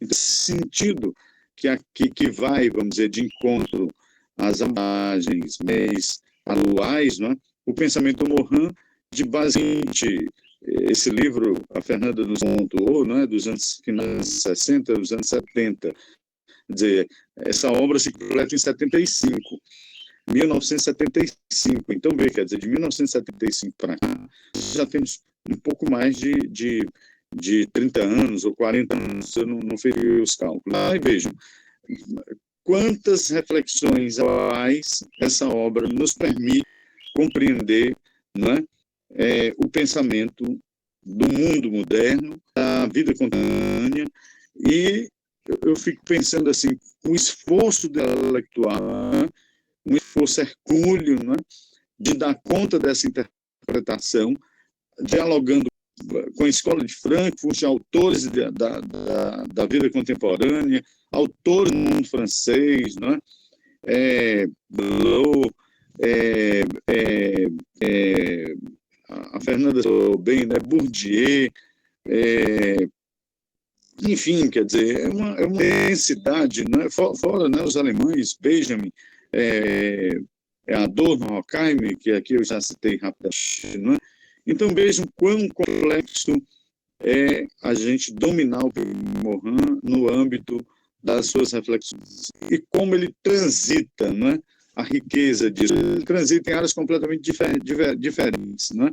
Quer dizer, ele, no campo da sociologia, e agora, por último, nós estamos vendo aí na comunicação, com o conceito de comunicação de massa, indústria cultural, enfim. Então, eu não sei se eu teria propriamente uma pergunta para dirigir a Fernanda, né? Mas eu colocaria assim, Fernanda, rápido comentário da breve exposição que aqui eu faço a partir da sua fala, né, da sua conferência. Como é que a gente poderia pensar essas questões de Morin no debate hoje, por exemplo, das comunicações e a sua relação com a educação? Porque é um campo, né, a educomunicação é um campo da educação que interage com a pedagogia, ou propriamente, vamos dizer, a comunicação e educação, né, interagem, né, como dimensões interdisciplinares. E eu imagino como é complexo isso para vocês da comunicação, porque é difícil para nós da educação, né, pensar essas questões, assim, dessas referências hoje.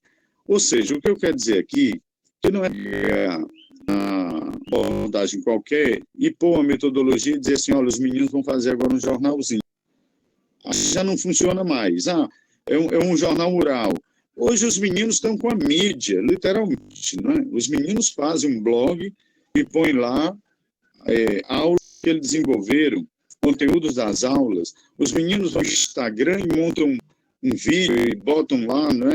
Agora já é o TikTok, quer dizer, como é que você nos ajudar, Fernanda, a compreender, nós que somos aqui da educação, acredito que a maioria dos que acompanham esse seminário, Lídia, como é que, Fernanda, que a gente poderia ter nessa ideia, não é? Essa referência à educação e comunicação, tendo em vista, vamos dizer assim, essa problemática que o Morin levanta da comunicação de massa? Entendeu o que eu sugeri?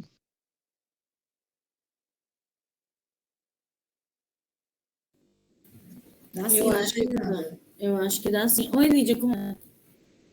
Muito bem, professor Miro. Arrasou aí nas reflexões. Imagino quanto que você ficou aí feliz e orgulhoso, né, de contar a gente contar no encerramento com as reflexões que a Fernanda hoje está se dispondo. E hoje à noite ela tem aula, viu, gente? A Fernanda é doutoranda. Eu não sei como é que ela consegue dar conta de tanta coisa. Na minha época, no meu doutorado, eu só estudava. Mas essa menina é muito dinâmica e ela faz muitas coisas.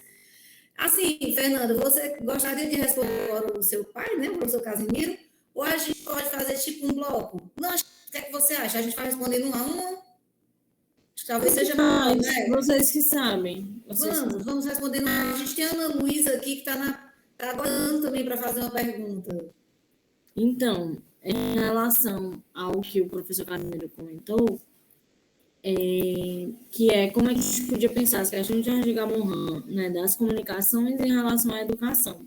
Eu penso, não sei se está certo assim, mas eu acho que pode ter uma relação com o que é informado, da forma como se informa. Tem uma parte aqui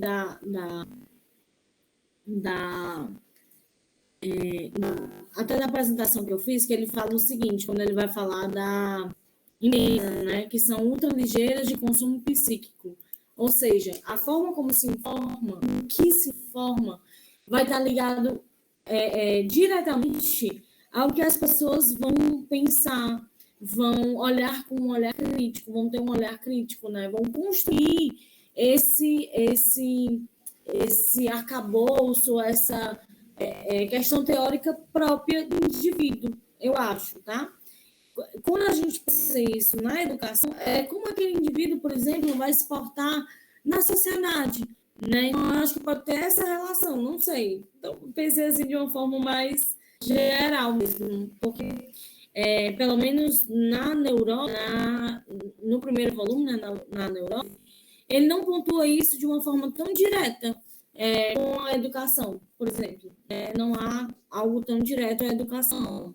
Mas eu acho que a forma como se pensa esse produto de comunicação de massa, que é um produto para todos, né, sem haver um indivíduo específico, como aquele indivíduo vai olhar para esse produto, eu acho que pode ter uma relação com a comunicação ou com a educação, entende? Em como esse olhar crítico do indivíduo ele é necessário, sabe? Verdade. E aí, quando a gente imagina, Fernando, o quanto que tudo, né? Assim, vamos pensar nas redes sociais, que a gente fica muito tempo ali exposto a Facebook, a Instagram, e aí O o tempo WhatsApp. todo bombardeados ali, né? Pelo consumo. E aquilo ali vem uma influência. Se você for fraco, você fica numa verdadeira neurose, né? E acaba sendo E no ali. final é necrosado ali. No final tem a necrose. Se não tomar cuidado, vai ficar tudo necrosado, né, Fernanda?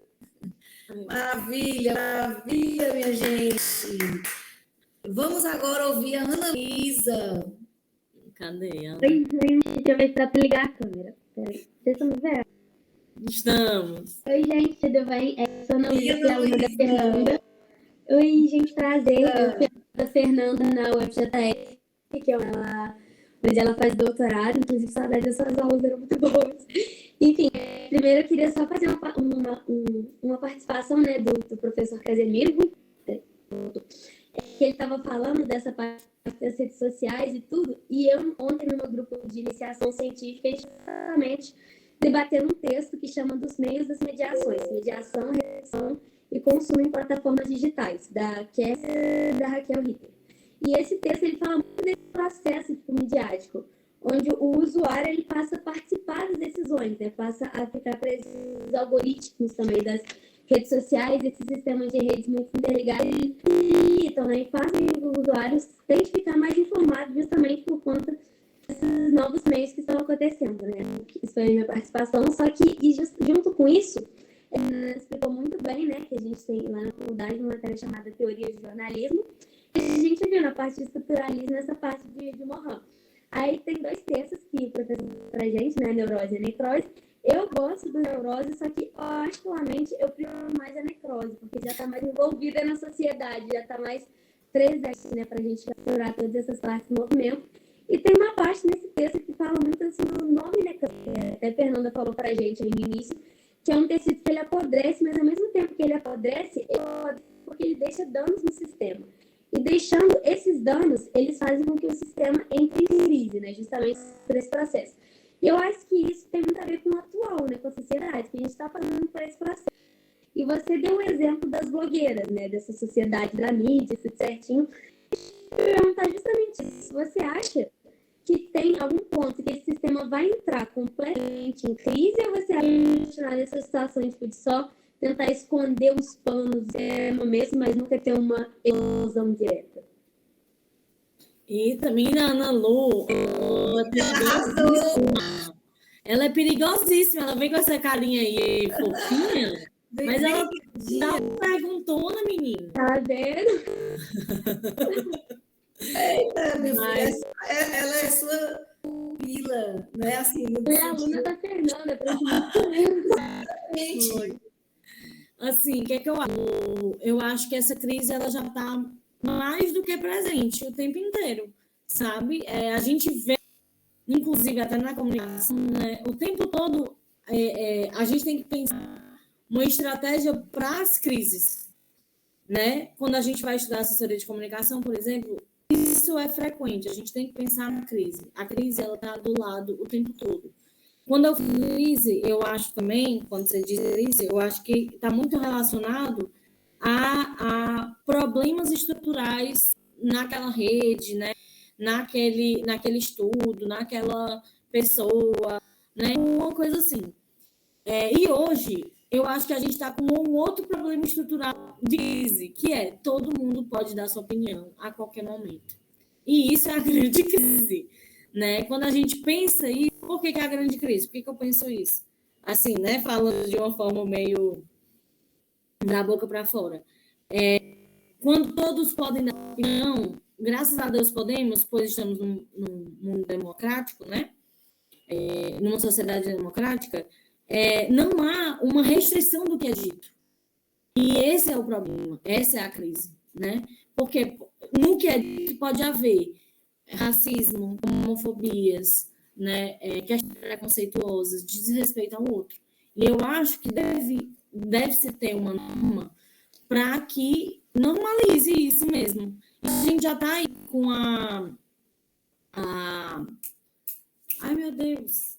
A análise de dados, como é o nome, Lídia?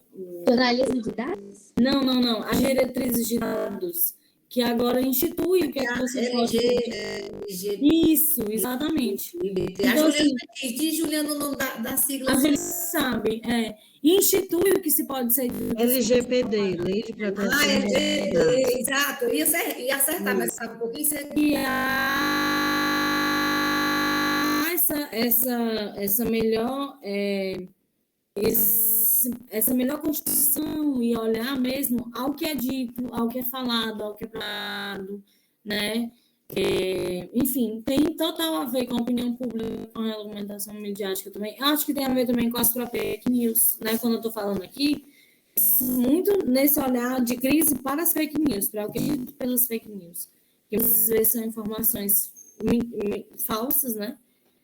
Nem o fake news, mas as informações falsas mesmo, mentirosas, que não é verdadeira. E é isso. Ai, dessas fake news demais, meu Deus. Nossa, tá muito sério.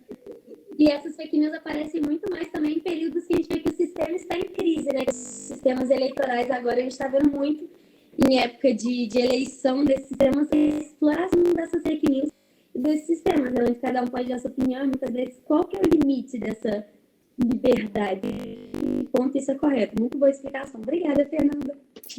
Obrigada a você, Ana. Essa contribuição também tão forte, né, Lídia? Maravilhosa, Ana Luísa. Show. Ela é show. Obrigada por sua contribuição. Arrasou, hein, Fernanda? Foi a pergunta bem... Mas eu fiquei aqui, não sei não. Eu acho que era interessante ouvir agora também. Tem aqui a Maria Veiga, o Márcio Santos, que estão trazendo algumas reações aqui no chat.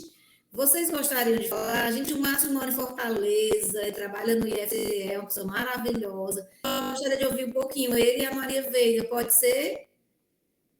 Márcio ou Maria Veiga, quem quiser falar um pouquinho.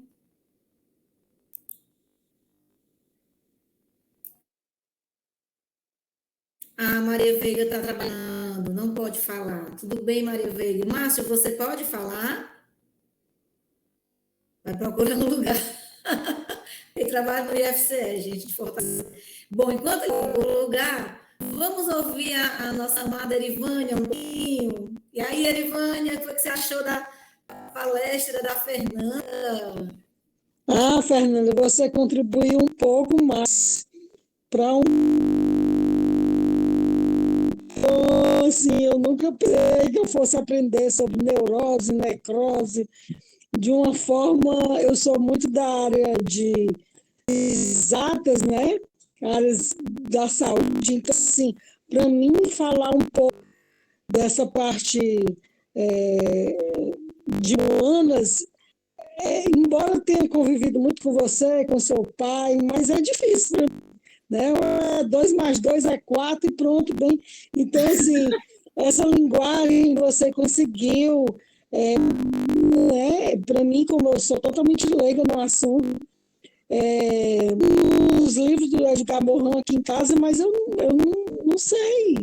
Até hoje eu não sabia, né? Então, assim, aprendi um pouquinho com você, é um assunto muito complexo que você conseguiu, né, desmistificar um pouco para os leigos também, me coloco aqui como leigo, né? E parabéns, mais uma vez, orgulho demais, né? De você, do seu trabalho, da sua dedicação. Eu acho que a Fernanda faz com muita maestria, às vezes que ela se mete a fazer, não é um pouquinho, não, ela investe mesmo, estuda, faz pesquisa, e a gente percebeu isso na sua fala, né, que você realmente pesquisou para passar aqui para a gente uma teoria tão complexa como do Edgar Morin. Parabéns, orgulho de ser sua mãe. Linda. Te amo, estou morrendo de saudade.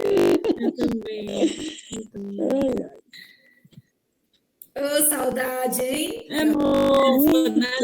Lídia, mas a mãe é muito chique, né? Imagina você falar assim, ai, eu pus os livros da Edgar Morin, mas eu não entendo a teoria dele, eu sou chique. Chegar aqui, Mas tô aqui com a neurose. ela é maravilhosa, Para gente. vocês entenderem, mãe é a área da saúde, uma mãe é dentista. Então, com certeza, ela vê a necrose de outro jeito, assim. Olhar, né? De outra forma. Outra forma. Tecido necrosado, tecido. Então, assim, a polpa necrosada, polpa morta tem que fazer canal. Então, é outra coisa totalmente diferente.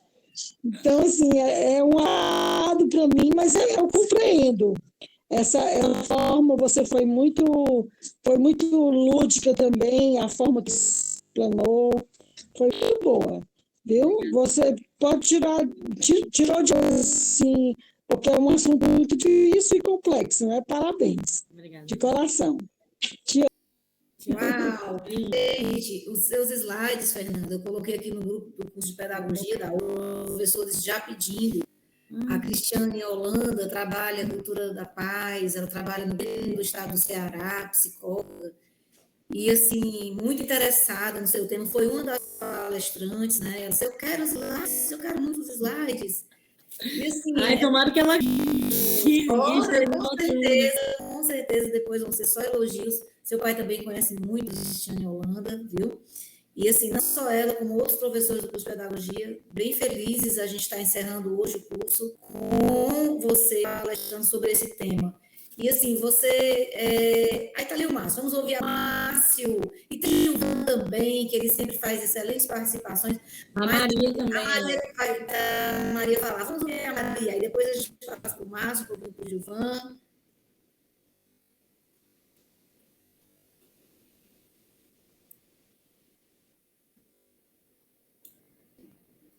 Maria? Opa, pode ser eu? Pode ser eu? Eu estava achando que a Maria... Estão me ouvindo? Estamos lhe ouvindo. Estava achando que a Maria ia começar a falar que ela tinha levantado a mãozinha. Mas ela não falou mais e pode ter sido um engano também, não sei. Estão me ouvindo agora? Ah, estamos sim, Maria. Vamos ouvir um pouquinho a Maria, depois o Ivan, depois o Márcio. Pode ser assim, rapidinho, só para a gente poder ouvir todos vocês? Ai, gente, Maria. desculpa o transtorno. Eu vim aqui na linha com o celular. Eu estou trabalhando, infelizmente eu perdi a cor e estava quase perdendo essa também. Primeiro de tudo, eu queria agradecer, Lívia, porque foi um aprendizado muito intenso. Eu gosto muito de Edgar Morin. E lá na minha graduação, no Mackenzie, em 1986, eu acho que em 86, Edgar Morin veio no Mackenzie. E eu tive o prazer de vê-lo, porque ouvi-lo não era nada. Em 86, ainda a gente não tinha essas traduções simultâneas, né?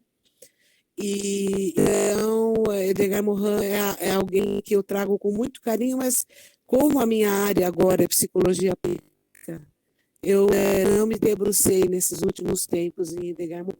E com esse seu curso, com essa profissão que você fez, tive a oportunidade de retomar todos os meus estudos. E eu falo... Desculpa, por gentileza, diga de onde você é, para a Fernanda saber também, que é legal. Assim. Eu sou mestra em psicologia política, a minha área é aqui na PUC de São Paulo, na psicologia social, e depositei a minha tese agora, semana passada, defendê-la em dezembro, e na qual eu uso o Edgar Morin como um dos teóricos, e eu sou vice-presidente da Associação Brasileira de Psicologia Política, aqui na região sudeste. Eita,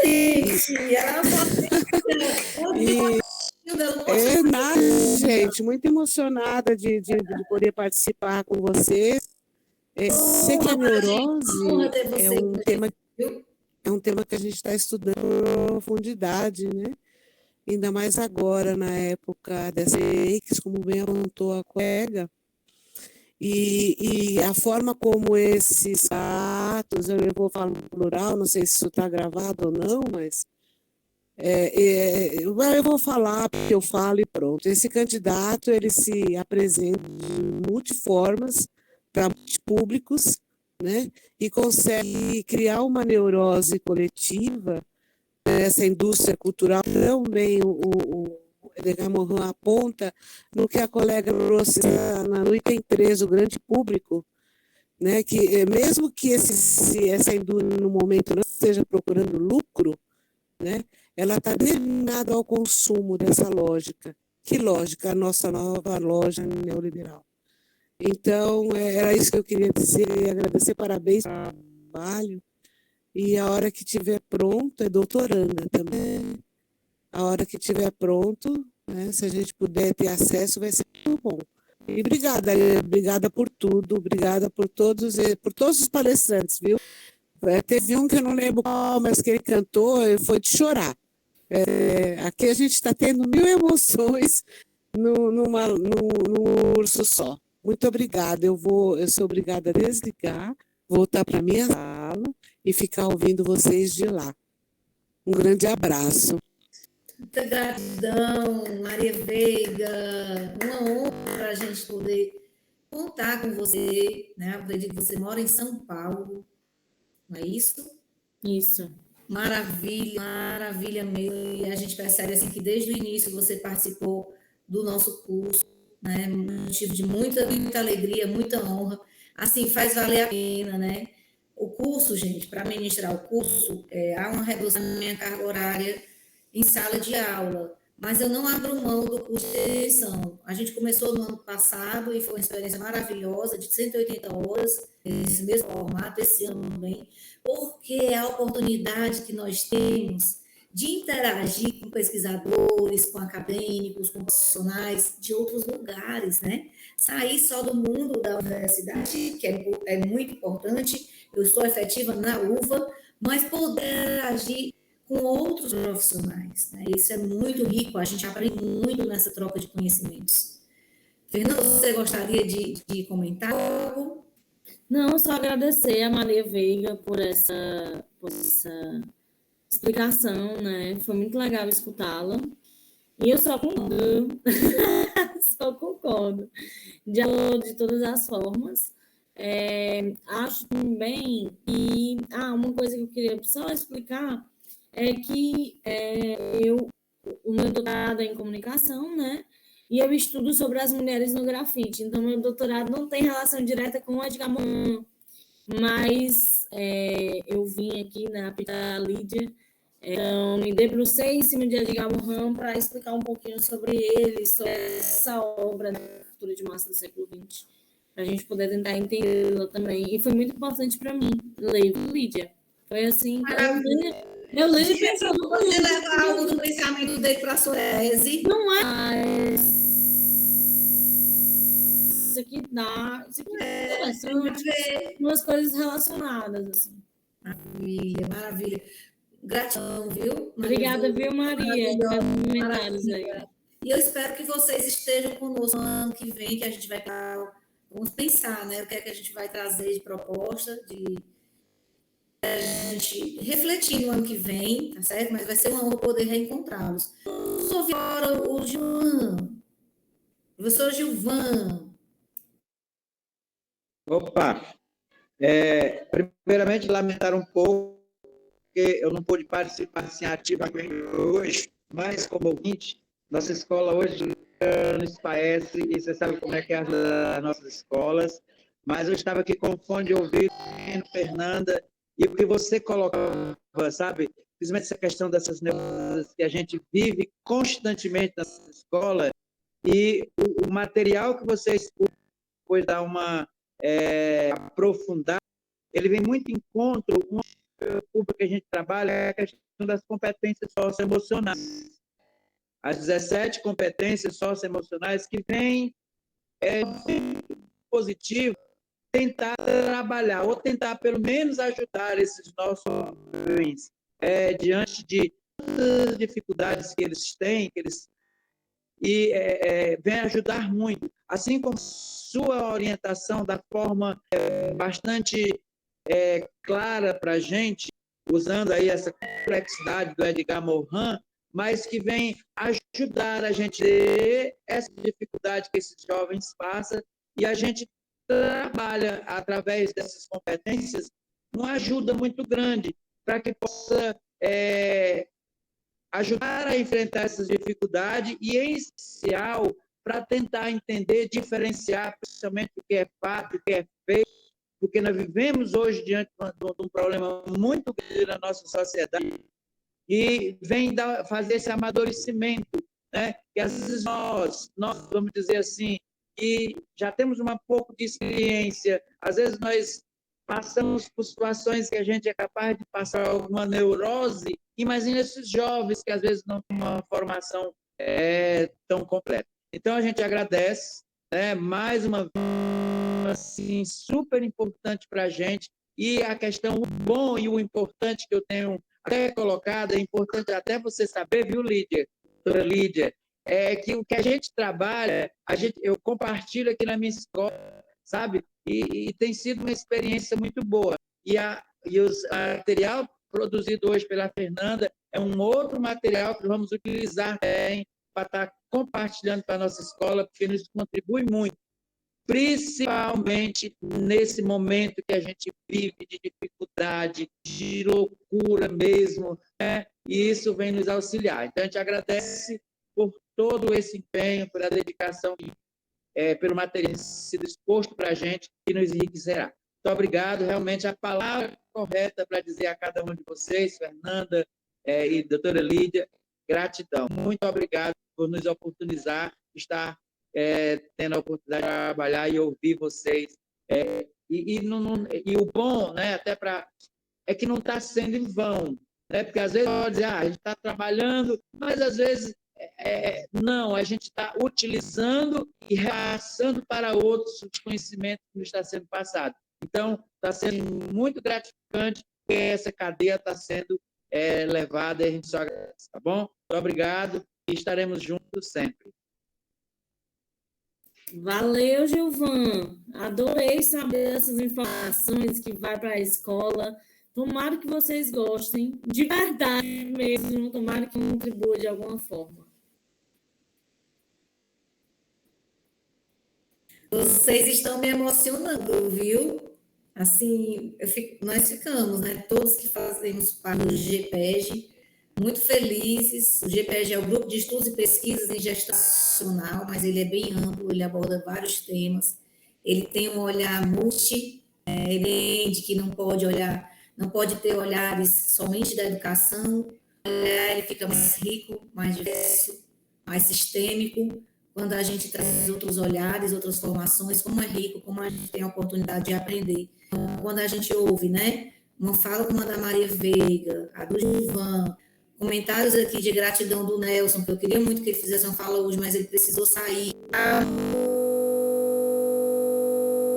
Dá muita alegria saber que a gente está estudando aqui, não é para ter um certificado, não, a gente está estudando é para levar para a vida, é para levar para o dia a dia. E quando vocês falam que o que vocês estão estudando aqui, o que nós estamos refletindo, está somando com o dia a dia de vocês, é o melhor presente, é muito gratificante, certo?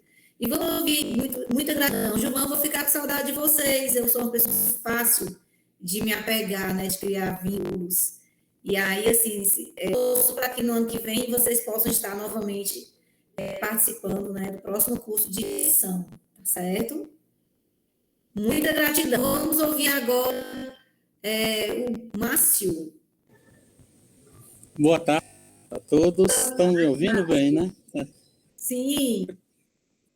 Eu procurei aqui um lugar, porque hoje eu tinha uma atividade com os meus alunos na biblioteca, né? E a biblioteca é o lugar do silêncio, né? Da pesquisa. Os meus alunos estão finalizando ali uma atividade de pesquisa, né? Um trabalho que está sendo realizado. Primeiramente, né, pela palestra da doutora Fernanda, abre mais um outro leque de reflexões, né? Um outro que a gente, é por isso que eu digo que estudar de Morin é como mergulhar um oceano tentando tocar o chão, né? Desse oceano tão profundo.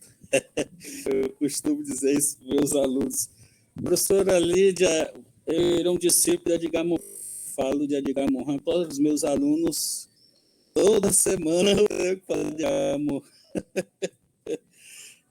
Eu virei um discípulo de Edgar Morin. Eu também fiz o curso de Paulo Freire, né? Que Paulo Freire ele é bastante conhecido nas nossas discussões em sala de aula. Quando eu falo nossas discussões, é sala de aula e professores, né? Porque a gente tem muitos professores. O Instituto tem uma característica de ter professores bacharéis. Então, não há, assim, alguns buscam conhecimento de Paulo Freire, né? Mas outros nem isso, né? Então, quando a gente está ali no nosso café, no nosso bate-papo, né? É uma oportunidade, né? De falar mais. E justamente entra Edgar Morin, que eu já conheci, mas o curso de extensão fez justamente aprofundar cada vez mais, né? Hoje eu pego alguns textos de Edgar Morin, já trabalho nas minhas disciplinas, né? Essa semana um aluno disse, professor, estive lendo aquele texto de Edgar Morin, puxa, como é interessante, olha só, né? Meus olhos já ficam arregalados, né? Porque, opa, esse aí já se... Isso é muito importante, né? E aí, professora Lídia, a palavra é gratidão mesmo, né? É gratidão justamente por essa questão, justamente do curso da extensão, o objetivo de alcançar, né? Sair das fronteiras, justamente da universidade, do Instituto. Hoje nós estamos falando em fazer uma curricularização nos cursos de licenciatura, fazer a curricularização. Então, essa discussão já foi na UFC, agora está dentro do Instituto. E a gente sabe um pouco dessa resistência ainda, né? Mas a gente entende que isso é aproximar a comunidade, né? Ao que nós estamos fazendo, né? E isso é importante demais para que a comunidade possa entender o que de fato acontece dentro das nossas instituições. Não só apenas agregar ao curso de extensão, né? Mas também ao que nós fazemos nas licenciaturas e nos cursos de bacharelado, né? Tchau, João. Tem um aluno aí indo embora, né? Então, assim, agradeço muito pelo curso. O horário coincidiu justamente na aula, mas eu não poderia deixar de finalizar sem a gente ter conversa. E eu adorei. Como o professor Gilvan falou, né? A pasta do Drive lá, né? Eu já peguei um livro, né? Desse. Eu gosto muito de papel também, né? Eu sou meio digital, mas só analógico, como diz um amigo meu.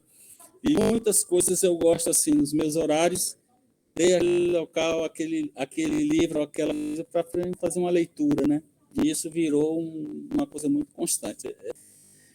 Edgar Morin virou parte das minhas leituras, sempre tento encaixar em algo que vou trazer para os meus alunos. Isso eu acho que é um legado do curso, viu, professora Lídia? Isso é um legado do curso. Eu muito entusiasmado mesmo com tudo isso. Né? Forte abraço aí, professora Fernanda, parabéns. E mais outra questão para a gente refletir sobre, você vê como Edgar Morin, ele traz esse uso, né? Importante demais. Mas valeu, gente. Maravilha, Márcio, muita gratidão. Você sempre participou do curso desde o início, né? Dedicado assim, com o Gilvan, a esposa, e outros de vocês, Júlia, Maria Veiga, né? Alguns faltaram, mas alguns participaram integralmente. E isso é muito gratificante, sabe? Muito gratificante. A gente já está caminhando para a conclusão, né? Assim, eu sei que está bom demais, a gente tem um acordo, né? Que é de se estender no máximo até 2 horas, né? Mas quero facultar ainda a palavra. Maria Auxiliadora, você gostaria de falar um pouquinho, dar um oi? Olha aí, é uma alegria, né? E também agradecer o grande aprendizado. Eu já estou ansiosa por o curso de vídeo. Não vou perder esse link. Quero dizer que também, para você já está no nosso amizade, sempre em Sobral também, né? No Instituto Catundês também sempre sobralense. Tenho 3 filhas que moram em Sobral, né? E a gente sempre está por aí. Quem sabe que encontra.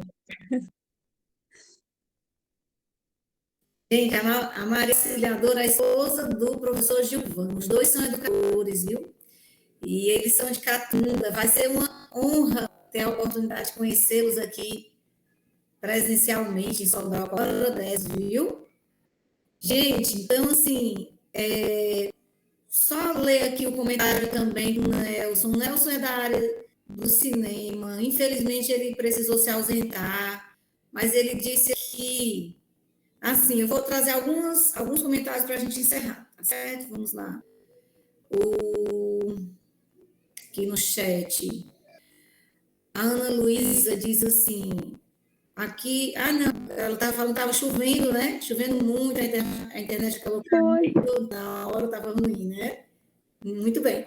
Vamos aqui, adiante. O Nelson diz assim, não, a mãezinha da Fernanda, Erivânia, disse, você arrasou na sua explanação, é um assunto complexo, mas deu para entender. Aí eu disse, ela se garantiu demais, querida Erivânia. O Nelson falou, professora Lídia, quero agradecer de coração a acolhida e ensinamentos. Vou precisar sair, mas sem deixar de agradecer esses encontros maravilhosos. Gratidão e até um próximo evento.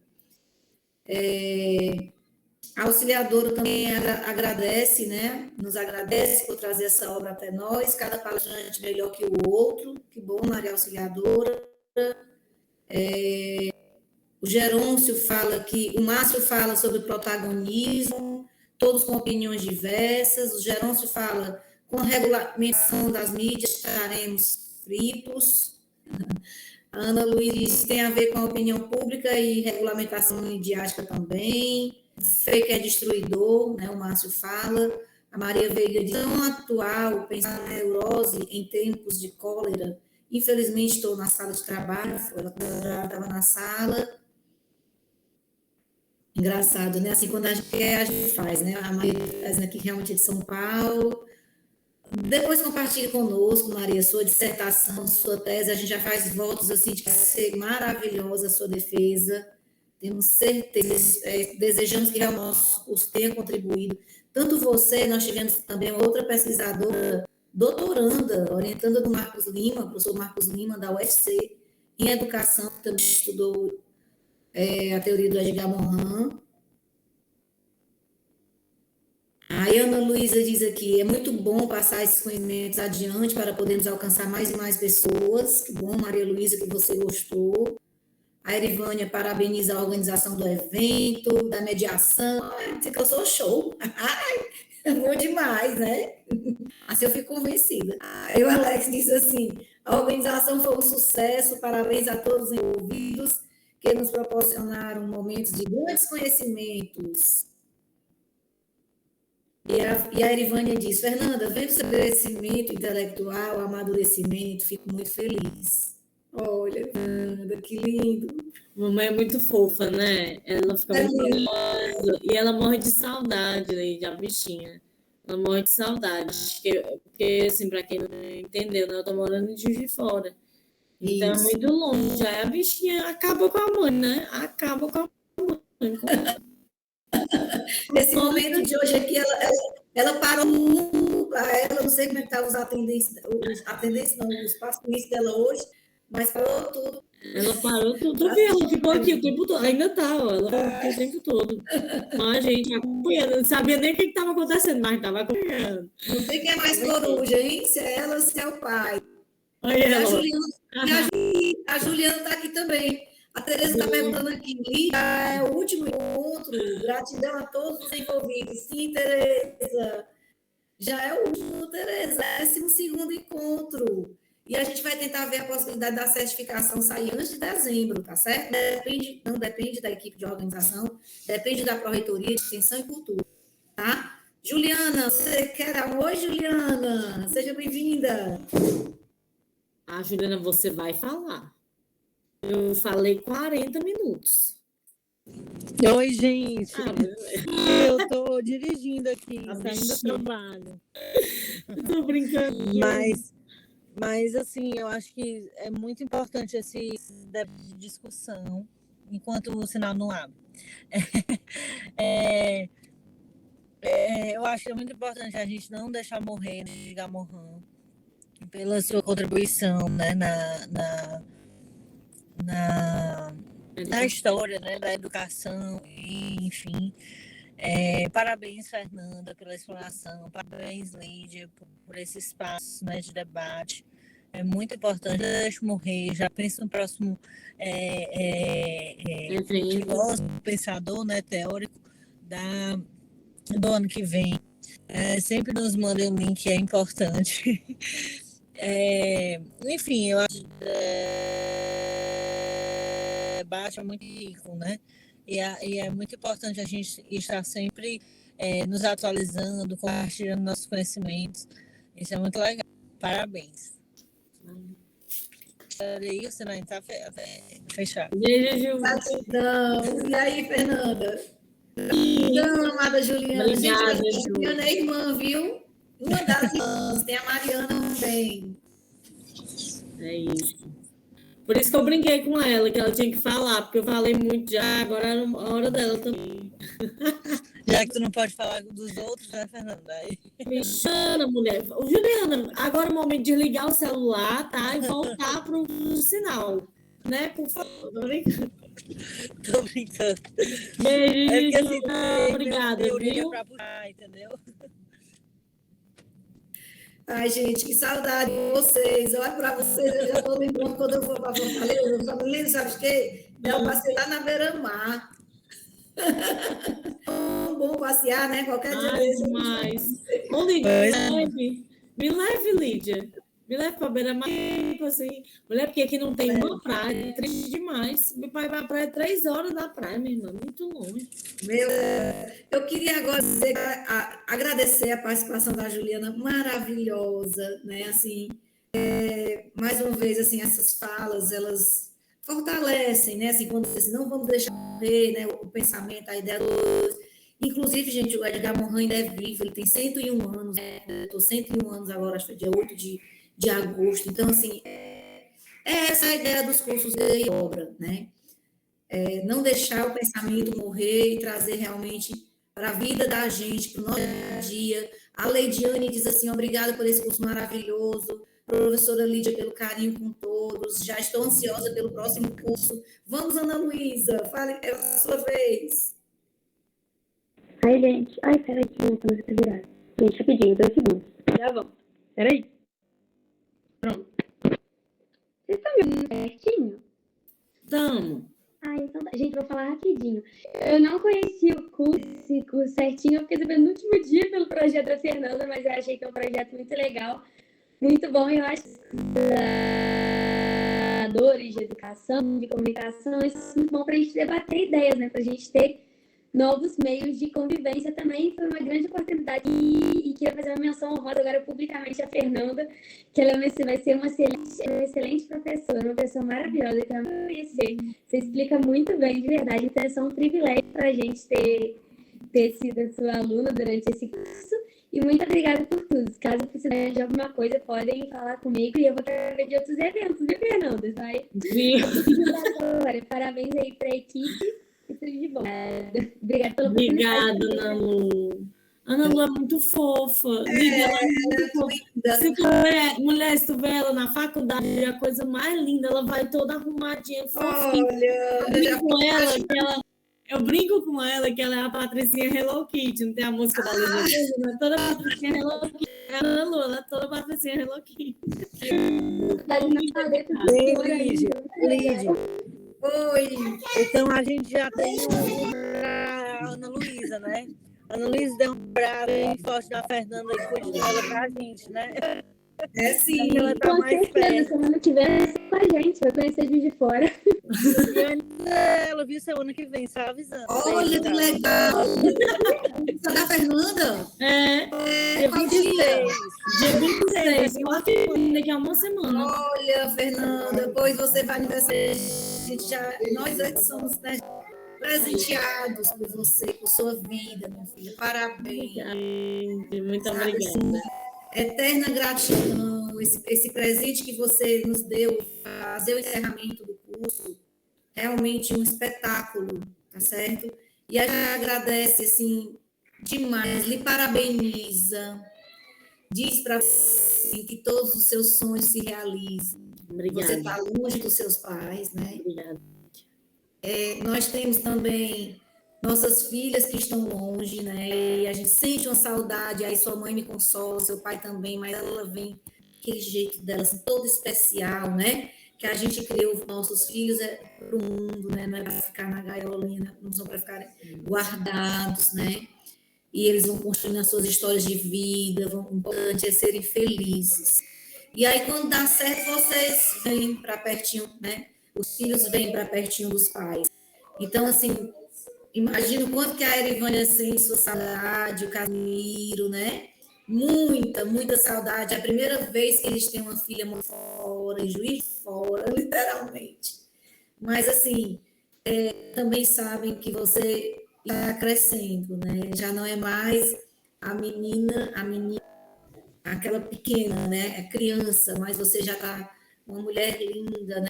Se realizando outras pessoas que estão ao seu redor, sendo inspiração. Olha como você é inspiração para a Ana Luísa, né? Para todos nós aqui. Que maravilha! Obrigada, gente. Muito obrigada. Fico aqui rindo, né? A emoção, mas eu só agradeço mesmo a todo mundo aqui que ficou, que escutou, que tirou dúvida, que conversou, que participou também. Foi só realmente assim, um recorte mesmo, né, Lídia? O intuito era esse, trazer um olhar em relação ao Edgar Morin, perspectiva, ele é muito mais, até dentro da comunicação, é muito mais do que isso que eu explanei aqui. As obras dele são interessantíssimas. Acho que a gente deixou no drive, né, Lídia? Isso. O trecho do Neurose que eu usei. Os slides vão ficar disponíveis também no drive.